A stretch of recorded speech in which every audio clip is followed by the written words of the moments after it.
For days after Desmond's visit, Lizzy couldn't stop thinking about him. She kept replaying their conversation in her mind.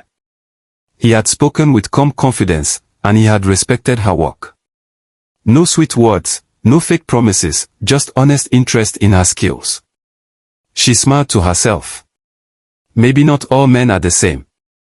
3 days later, Desmond called. Hi Lizzy, just checking in. I'm really impressed with your work. Would you be free this weekend to visit Port Harcourt for a proper business meeting? Lizzy's heart skipped. Yes, sir. I'm free. Please call me Desmond, he said warmly. I'll send you the address and book a hotel room for you. Lizzy thanked him, her voice calm, but inside she was dancing. She had never traveled for business before. This was a big step. When she told Emmy, her friend screamed, on. Lizzy, the boss lady. This is what I'm talking about. Lizzy packed her bag carefully. She chose her best clothes, some sample sketches, and a few ready-made designs. She didn't know what to expect, but she wanted to be ready. When she arrived in Port Harcourt, the hotel was even better than she imagined. Her room was clean and beautiful. Everything smelled fresh and new. Lizzy sat on the bed, took a deep breath, and whispered, God, thank you. The next morning, Desmond picked her up in his car. He wore a smart native outfit and smiled when he saw her. Welcome to Port Harcourt, he said. Thank you, Lizzy replied. They drove to his office. The building was big and neat. His company, 𝐬𝐻𝐾 Holdings, sold men's fashion to big companies and wealthy clients. Lizzy looked around in awe. You started all this, she asked. Desmond nodded. Yes. It wasn't easy. I used to sell second-hand clothes in the market. Really? Lizzy's eyes widened. Yes, he said. I saved money, went for training, and started this business 5 years ago. Now we export to other countries. Lizzy smiled. Wow. That's inspiring. They spent hours discussing designs, business plans, and how to combine their skills. Desmond liked her ideas and told her she could design a special collection under his brand. We'll call it 𝐬𝐮𝐬𝐫𝐿𝐻𝐾, he said. And you'll be in charge of the creative side. Lizzy was speechless. Thank you for believing in me. Desmond looked at her seriously. I believe in people who work hard. You remind me of myself. That evening, he dropped her off at the hotel. As she stepped out of the car, he said, I know this is business, but I'd like to be your friend, too. If that's okay. Lizzy smiled. Friendship is always welcome. Over the next few weeks, Desmond and Lizzy talked more. At first, it was all about business. But slowly, they began to share personal stories. He told her about his late mother, who sold food on the street to raise him. She told him about her journey with Steve and how she rebuilt her life from nothing. Desmond listened carefully. He never judged her. He never interrupted. He just listened. One day, after a long meeting in ABA, Desmond said, Lizzy, I know we started with business, but I want to be honest. I like you. Not just your work. You're strong, smart, and kind. I admire you. Lizzy's heart beat fast. She looked into his eyes and saw nothing but truth. I've been hurt before, she said slowly. And I'm scared. Desmond nodded. I understand. I'm not here to rush you. I just want you to know how I feel.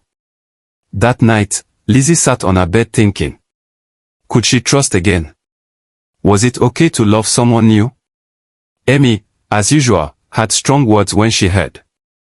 Look, my sister, you deserve happiness. Desmond is not Steve. This one came when you were already standing. He didn't ask for your money. He wants your heart. I'm scared of making the same mistake, Lizzy said. Then take it slow, Emmy advised. But don't block your heart completely. You're not the same girl you were before. You're wiser now. Lizzy took that advice seriously. Over the next few months, her partnership with Desmond brought in more success. Together, they launched 𝐬𝐮𝐬𝐫𝐞𝐭, and the designs were a hit. Orders came from Lagos, Abuja, and even Ghana. People loved her bold patterns and strong stitching. She moved into a bigger house in ABA and opened a fashion academy. Young girls from villages came to learn from her, calling her Auntie Lizzy.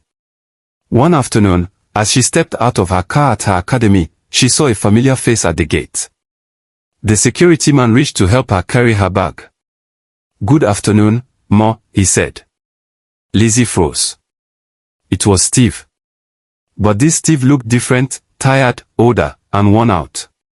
His uniform was faded, and his shoes were dusty. His once clean haircut was now rough and dry. Their eyes met. Time stood still. "Steve," she whispered. He looked shocked. "Lizzy." She didn't know what to say. She nodded and walked inside, her heart beating fast. Later that day, Desmond noticed she was quiet. "Is everything okay?" he asked. "I saw someone I used to know," she said. "Do you want me to fire him?" Desmond asked calmly. Lizzy shook her head. "No. Life has already dealt with him. He is exactly where he deserves to be." Desmond reached for her hand. "You're strong, Lizzy. That's one of the many reasons I love you." She smiled, her heart peaceful. She had survived heartbreak, rebuilt her life, and now she had something more: peace, success, and love that didn't hurt. The next morning, the sun rose slowly over the rooftops of ABA. Lizzy arrived at her fashion academy early. She wore a calm expression, her hair neatly packed, and a soft pink dress that made her look even more graceful. As she stepped out of her car, she saw the familiar figure again, Steve. He stood outside the gate, holding his cap in his hand. His eyes looked tired, and his face was full of shame. Lizzy felt a wave of emotion rise inside her. Not pain, not love, just surprise and silence. Steve stepped forward slowly. "Lizzy," he said, his voice low. "Please. I know you don't want to see me. But, can we talk?" Lizzy raised an eyebrow. "Talk? After all these years?" "I just want to say I'm sorry," Steve said. "I know I hurt you. I used you. And I was a fool." Lizzy crossed her arms. "You're right. You were a fool." Steve lowered his head. "I thought money would bring happiness. I thought success meant getting a new life, a new woman, and forgetting the past. But I was wrong."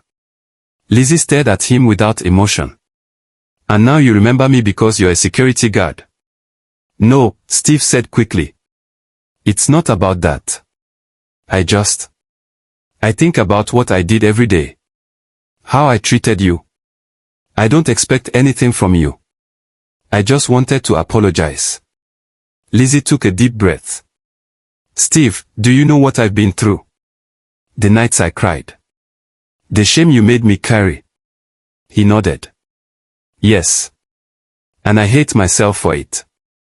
She shook her head. "You didn't just break my heart. You made me feel small, like I wasn't enough. After all I gave you." "I know," he whispered. "And I never forgive myself for it." There was silence for a long moment. Then Lizzy spoke calmly. "I forgave you a long time ago, Steve. But not for you, for me. I needed peace. I couldn't carry that pain forever." Steve's eyes filled with tears. "Thank you. But don't mistake forgiveness for friendship," Lizzy said. "We are not going back to anything. I've moved on. My life is full. My heart is healed." He nodded, wiping his eyes. She looked at him closely, this man who once made her feel like nothing. Now, he looked like a shadow of the man he used to pretend to be. "I hope you find peace," she said. "I really do. But whatever we had, it's over." Then she walked away, her shoulders high, her step strong. Inside the academy, her workers were already waiting. The building was buzzing with sewing machines and laughter. Lizzy stood at the entrance and smiled. This was her world now. Later that day, she told 𝐬𝐮 about the meeting. 𝐬𝐮 threw her hands up. 𝐬𝐮. So he came back with, sorry after everything. Lizzy laughed. Yes.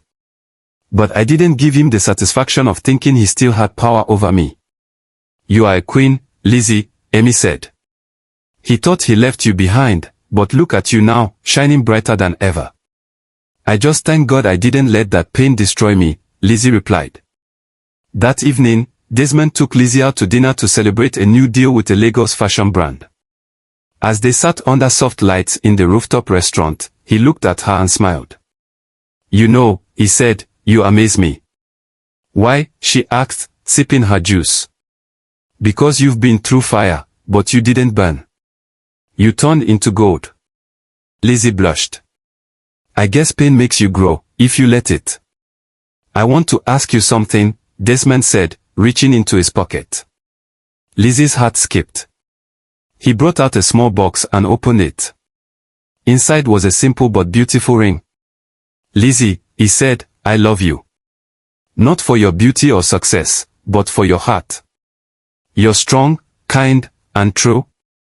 Will you marry me? Lizzy gasped. She had dreamed of this moment once, but with Steve.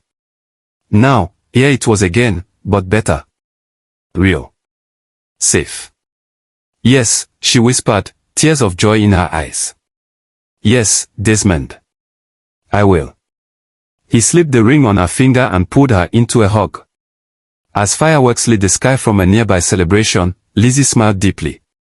She had been rejected, broken, and forgotten. But now, she was loved, respected, and free. The news of Lizzy's engagement to Desmond spread through the city of Abia like Harmattan fire. Everyone who knew her, old customers, friends, and even her former landlady, were filled with joy. She deserves it, people said. That girl worked hard. She suffered but did not give up. Even 𝐬𝐮, who always had something sharp to say, was crying tears of happiness. Lizzy, I'm not crying because I'm soft, oh, she said, wiping her face with the edge of her wrapper. I'm crying because God has finally answered you. This one is not Steve. This one is real. Lizzy hugged her tightly. Thank you for never leaving my side.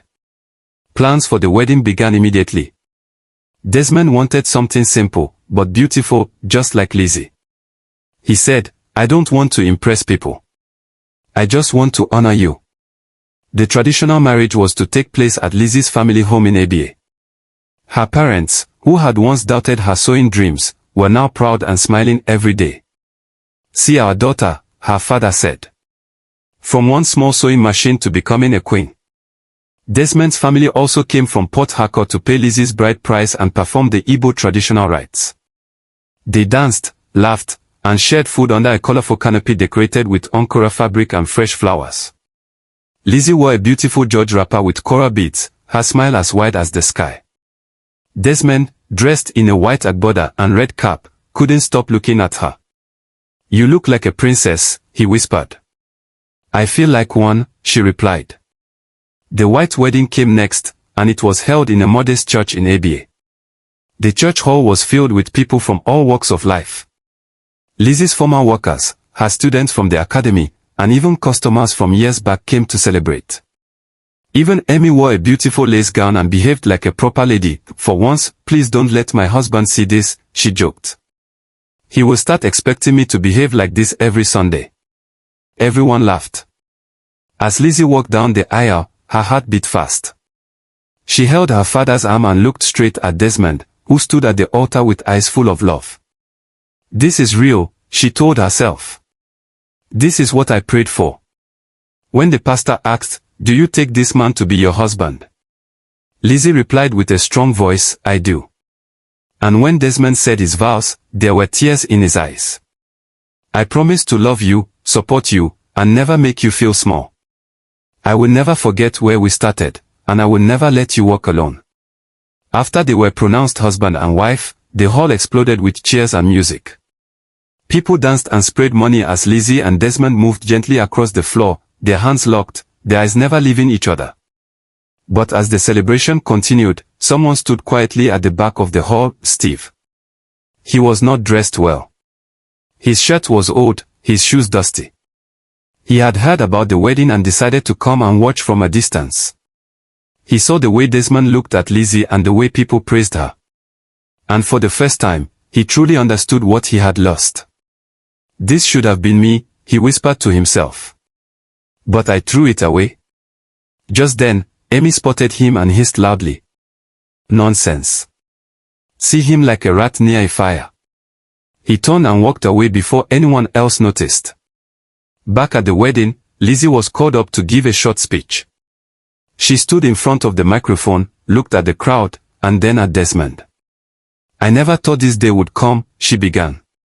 There was a time I felt unloved, unwanted, and invisible. But I held on to my dreams. I worked hard. I cried, I prayed, and I pushed through the pain. She paused, her voice steady. Today is not just about marriage. It's about new beginnings. It's about learning that true love does not hurt, true love does not use, and true love will never forget. People clapped loudly. Desmond stood and walked to her side, holding her hand. She is not just my wife, he said. She is my partner, my teacher, and my greatest blessing. Later that night, as they sat in their hotel room, tired but happy, Lizzy removed her shoes and placed her head on Desmond's shoulder. You made me believe in love again, she whispered. You made me believe in strength, he replied, kissing her forehead. She smiled and looked out the window, watching the stars. She had been through fire, but she had come out shining. Married life brought a new kind of joy to Lizzy. Every morning, she woke up beside Desmond with a peaceful heart. No more lies, no more fear. Just love and laughter. They moved into a new home in a quiet part of ABA. It was not too big or flashy, but it was theirs, painted in soft cream colors, filled with handmade furniture and warm lights. Lizzy made sure their bedroom had curtains with encore prints and a handmade wall frame that read, "Love grows here."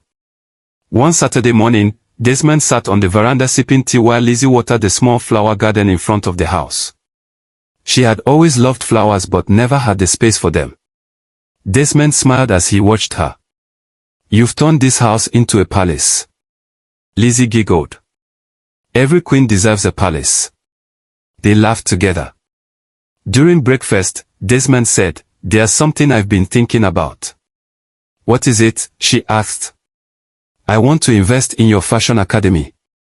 You're already doing amazing things, but I believe it can become the best in Nigeria.